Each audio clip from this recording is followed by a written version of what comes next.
Ya, oke, kembali lagi bersama saya. Kita akan belajar lanjutan dari Express.js. Kita akan coba belajar konsep baru, yaitu namanya konsep MVC ya. Konsep yang sangat terkenal, tetapi akan kita coba di Express.js ya. Oke, mari kita simak videonya ya.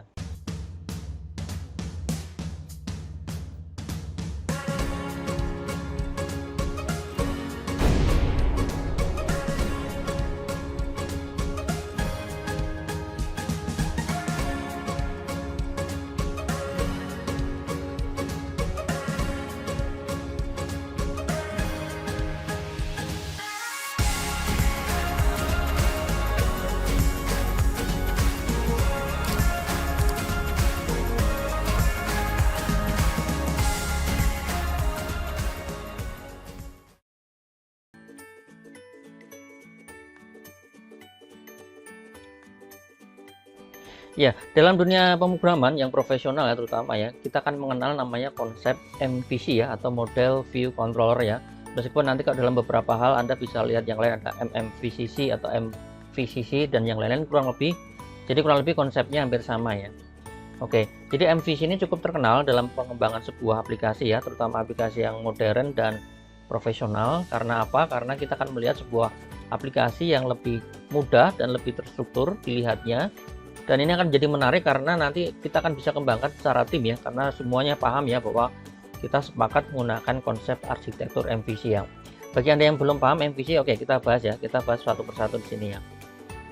Nah, di sini ada penjelasan bahwa MVC ini sebenarnya sebuah konsep arsitektur ya, arsitektur desain sebuah aplikasi dalam pengelolaan sebuah sistem.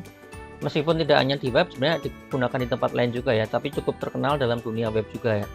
Jadi kalau Anda lihat nanti ketika Anda bekerja secara profesional atau Anda terlibat dalam proyek secara profesional, rata-rata mereka mensyaratkan atau mereka menggunakan konsep MVC ini ya, konsep Model View Controller, dengan alasan salah satunya adalah modularitas, kemudian kedua jadi enak, jadi akan sama-sama enak membacanya, kemudian stylenya akan dibawa dalam bentuk style coding yang sama ya.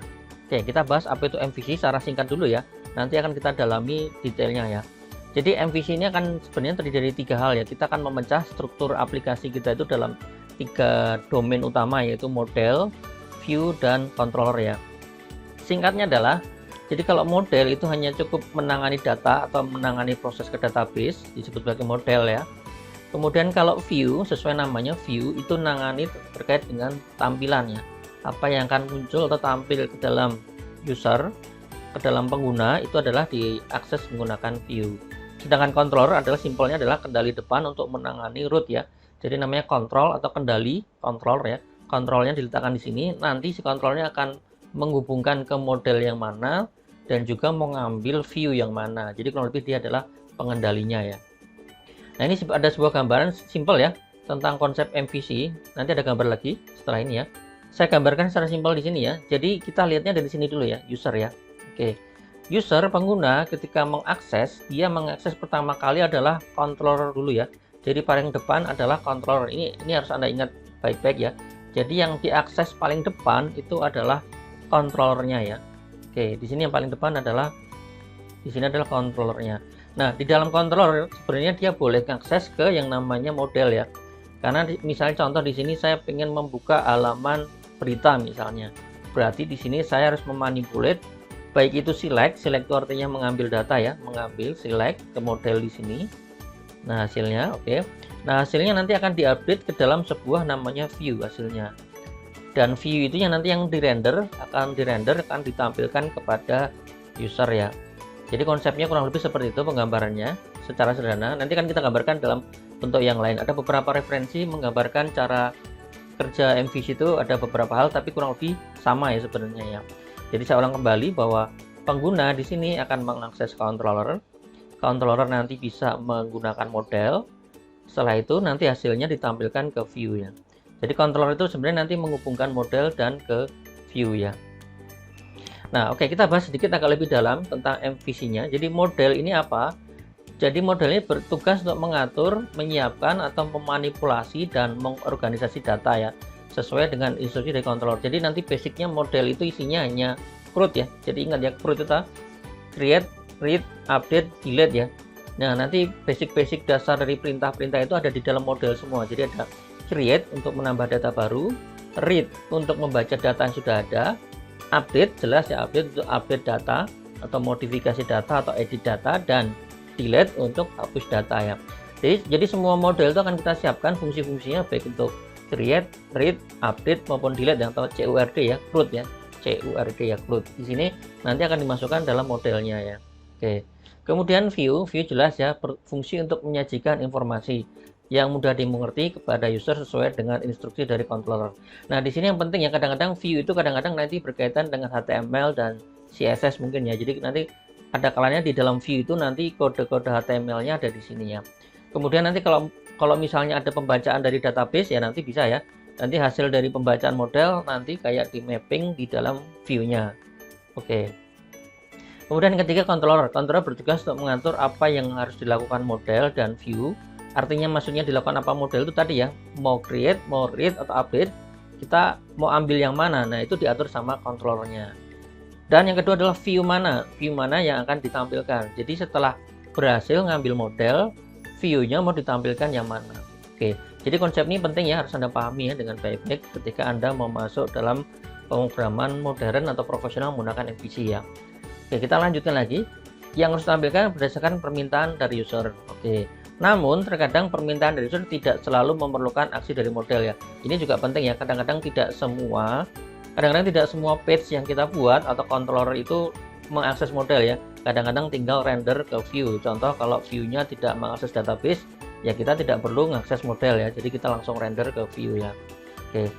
Contoh misalnya menampilkan form untuk registrasi user, ini contoh ya. Contoh menampilkan form registrasi user kadang-kadang tidak mengakses model ya, meskipun ada juga form yang menggunakan akses model juga ada ya, mungkin nanti jangan bingung ya. Oke. Nah, ini gambaran yang terakhir yang mungkin saya berikan ya, ini biar mudah ya. Jadi user ada di sebelah sini. User itu ketika nge-request ke server ya, dalam artian ini ya, pertama kali request nanti di-handle atau routing ya, di-handle sama controller di sini ya. Oke. Controller nanti akan request ke model, oke, di mana model ini sebenarnya nanti berinteraksi di dalam database ya. Nah, salah satu kelebihannya kalau kita menggunakan konsep model ini, nanti kalau kita mau ganti database nggak ada masalah ya, kita nggak usah pusing-pusing ya, karena yang cukup kita rubah hanya di bagian modelnya saja ya. Nah, kurang lebih nanti salah satu kelebihan mengapa kita pecah-pecah kurang lebih seperti itu ya. Jadi nanti yang handle ke dalam database nanti adalah si model ini ya. Nah, hasil model akan dibalikan ke respon ini akan dirender ke dalam sebuah view ya, dalam sebuah view inilah yang nanti akan ditampilkan kepada user atau pengguna ya. Oke, jadi kurang lebih ini ada satu penggambaran yang lain dari sebuah MVC, kurang lebih seperti itu ya. Jadi Anda sudah mulai paham ya. Jadi controller ini adalah penghubung ke model dan juga penghubung jembatan ke view ya. Dimana kalau model itu yang berhubungan langsung ke database ya. Oke, kalau kita bandingkan dengan yang tanpa MVC kadang-kadang kacau ya. Kacau itu dalam artian dicampur semua ya. Jadi kita mau akses model, ketika kita mau akses database atau misalnya menampilkan, itu dijadikan dalam satu halaman ya, satu page ya. Oke, dalam konteks MVC mungkin nanti seolah-olah kalau ketika Anda belajar dalam teknis, ini nanti seolah kayak jadi panjang ya. Tetapi ketika Anda sudah terbiasa, pasti Anda akan merasa lebih nyaman menggunakan MVC ya. Ya, kurang lebih ini konsep harus Anda pahami sebelum Anda masuk ke teknis bagaimana program menggunakan MVC ya. Oke, dengan demikian Anda sudah paham ya konsep MVC ini. Kalau Anda belum paham silahkan di-rewind kembali, di-replay kembali video saya. Kemudian nanti ketika Anda sudah paham, Anda boleh silahkan lanjut ke dalam pemrograman MVC, terutama dalam konteks ini kita akan coba berlatih menggunakan Express.js MVC ya. Oke, terima kasih Anda sudah menonton videonya. Kita lanjutkan ke video selanjutnya, praktek menggunakan Express.js ya, menggunakan MVC ya. Sampai jumpa di video selanjutnya ya.